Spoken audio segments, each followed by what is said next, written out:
Picture this, you've spent 3 years breaking your back, working every dead-end delivery job imaginable just to support the woman you love. You come home to a cramped, freezing basement apartment, expecting a warm meal, but instead, you get hit with a cold, hard reality check. This is Jin-woo Kang's life, and let me tell you, it's about to get a whole lot worse before it gets better. You won't believe the audacity of this woman. Soyeon Lee, his wife, or should I say, soon-to-be ex, doesn't even wait for him to take off his shoes before she slams a stack of divorce papers right onto their wobbly, grease-stained table. Can you imagine the betrayal? She looks at him like he's something she just stepped in on the sidewalk. And her reason? She's sick of the smell of instant noodles. Seriously? 3 years of sacrifice, and she's throwing it all away because he's not a millionaire. But here's the kicker, she's not just leaving, she's already replaced him.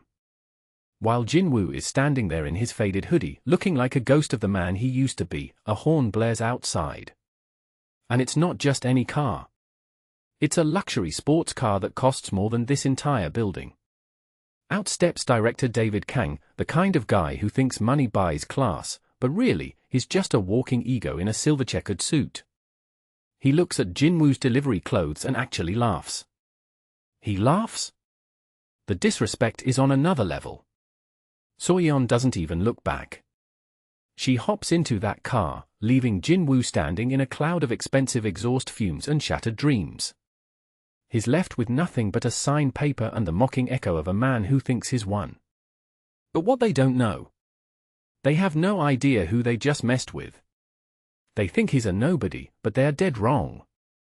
He stood there, frozen, as the woman he loved disappeared into a life he could never give her, at least, that's what she thought.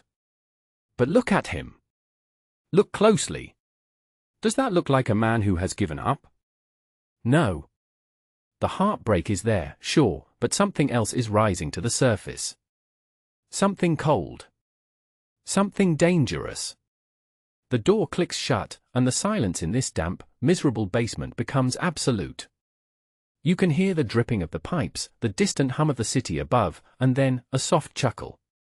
It starts low in his throat, a sound that would send shivers down your spine. Why is he laughing? His girlfriend just dumped him for a rich guy. His life is a mess. Or is it? Jin-woo moves. He doesn't collapse onto the bed. Instead, he walks to the corner of the room, right under that flickering fluorescent light. He kneels on the cold, cracked floor. This isn't grief, guys. This is purpose. He reaches for a loose floorboard, one that looks just like all the others, and pries it up with steady hands. And inside? It's not a stash of cash or a photo. It's a phone. But not just any phone. This thing is a masterpiece of technology, an encrypted, high-tech gold smartphone that looks like it belongs in a sci-fi movie. As the screen glows to life, it illuminates his face, and let me tell you, that loser delivery boy we saw 5 minutes ago? Is gone. In his place is someone who looks like he could buy and sell this whole neighborhood without blinking. He presses a single button. No dialing. Just one contact. On the other end, a voice picks up immediately. Young master. It's Manager Han. The man who has been waiting in the shadows for 3 long years. Jin-woo doesn't hesitate. His voice drops, losing that tired, apologetic tone he used with High Rin. It's deep, authoritative, and absolutely chilling. Han, Jin-woo says, his eyes narrowing as the light reflects off the gold casing. The trial is over. Can you feel the shift? The air in the room literally feels heavier. The 3 years of poverty, the insults, the ramen, the rejection, it was all a test. A mandatory poverty trials to see if the heir to the greatest conglomerate in the country had the grit to survive. And Jin-woo? He didn't just survive. He endured. Manager Han's voice trembles with a mix of relief and terrifying loyalty. I shall prepare the car immediately, young master. Where shall we begin? Jin-woo stands up, his posture straight, his shoulders broad. He's done playing nice. He's done being the nobody the world could kick around. He looks at his reflection in the cracked mirror on the wall and smirks. Because he knows. The world has no idea what's coming. The trial was over. His marriage was dead. His reputation? According to them, it was in the gutter. But Jin-woo? He didn't look like a man who just lost everything. He looked like a man who was finally free.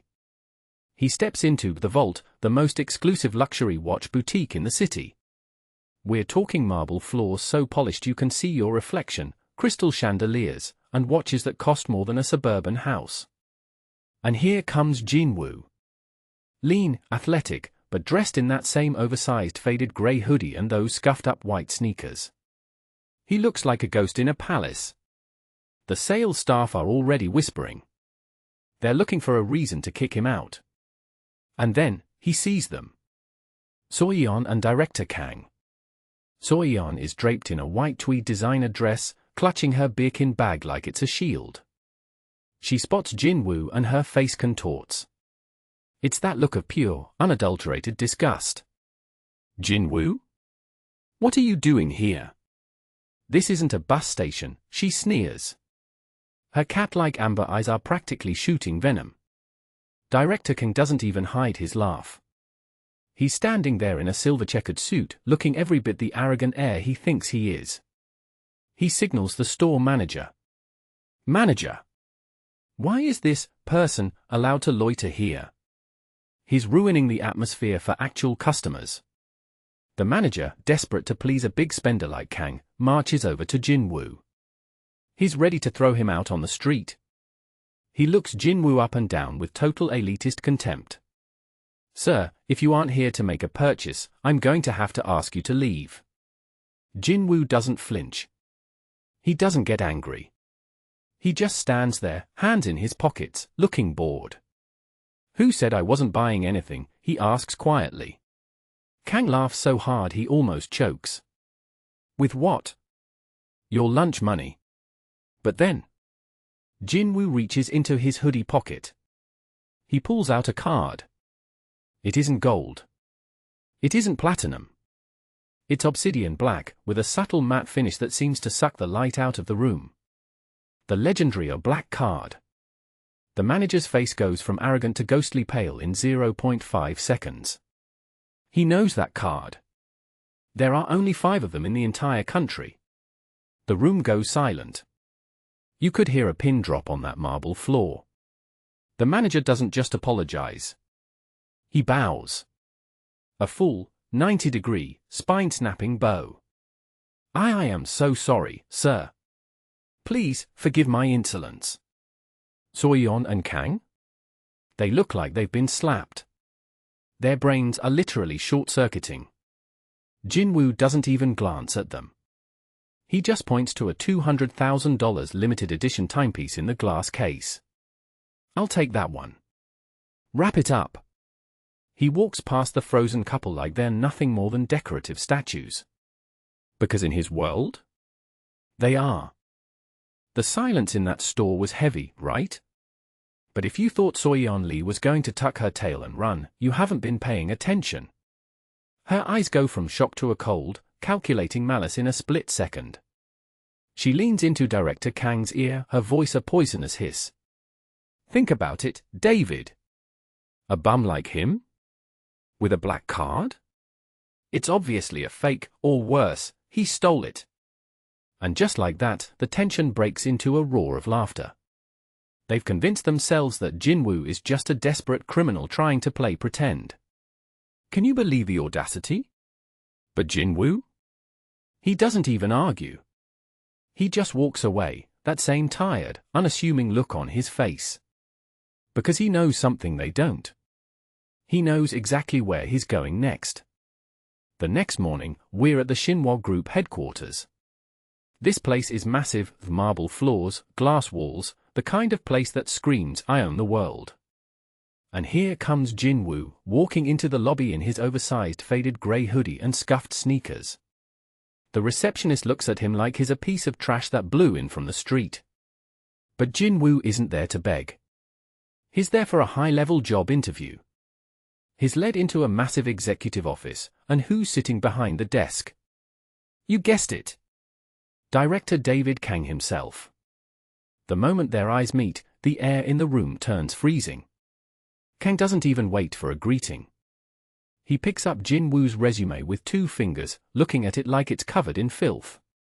You really have some nerve showing up here, Kang sneers, his silver-checkered suit catching the light. Did you think your little stunt at the store would work here? Before Jin-woo can even say a word, Kang does the unthinkable. Rip! He starts shredding the resume right in front of Jin-woo's face.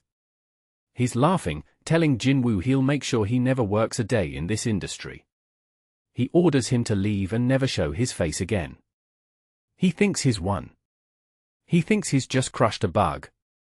But guys, look closely at Jin-woo. He isn't angry. He isn't crying. He just looks bored. As he turns to leave, he leaves the shredded paper scattered on the floor like confetti. He's smiling. Because the trap isn't for him. It's for the man sitting behind that desk. And the fall? Oh, it's going to be legendary. Jin-woo is finally out of that den of snakes. He's standing on the sidewalk, looking up at that massive Shinhwa logo, looking like a total nobody in his baggy hoodie and scuffed sneakers. And of course, Soyeon and that trash-tier director Kang are watching him from the balcony, laughing their heads off. Soyeon is literally clutching her Birkin bag, leaning over the railing just to get one last look at the man she thinks she's successfully crushed. She's probably thinking, look at him. He's nothing. But guys, stay with me, because this is where the entire show flips upside down. Just as Soyeon opens her mouth to shout one last insult, the air changes. You can feel it, right? That low, heavy rumble of engines? Suddenly, a fleet of 10, yes, 10, identical, pitch-black luxury sedans come screaming around the corner. They aren't just driving, they're moving with military precision. They screech to a halt right in front of the building, forming a perfect wall of chrome and polished metal between Jin-woo and the rest of the world. Soyeon's laughter? It's gone. Replaced by pure, confused silence. Then, the door of the lead car opens. And out steps a man who makes director Kang look like a middle schooler playing dress-up. It's manager Han. The legend himself. The man who basically runs the city's economy. And what does he do? Does he arrest Jin-woo? Does he ignore him? No. He walks straight up to our boy, stops, and drops into the most perfect, most respectful 90-degree bow you have ever seen. His voice rings out through the entire plaza, loud enough for everyone on that balcony to hear. Young master, he says. The Shinhwa group is ready for your return. Did you hear that? Young master. The look on Soyeon's face right now? It is worth more than any designer bag she's ever owned. Her eyes are wide, her jaw is on the floor, and her entire world is literally shattering into a million pieces. She didn't just dump a nobody. She dumped the heir to the greatest empire in the country. And Jin-woo?